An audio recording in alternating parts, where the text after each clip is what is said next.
Hi there! In this video, I'll be giving you a quick guide on how you can convert crypto on Kraken Pro.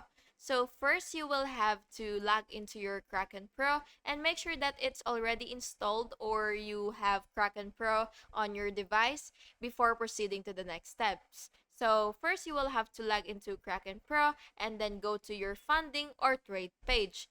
Then next, you will just have to select the convert or sell by option. It depends on your Kraken's layout and choose the crypto that you would want to convert from and crypto that you would want to convert to.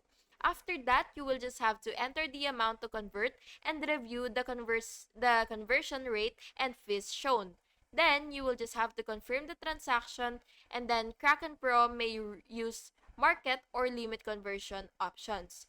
So pick the one that matches your preference for speed or price control. Finally, check your wallet balances to confirm the new asset arrived.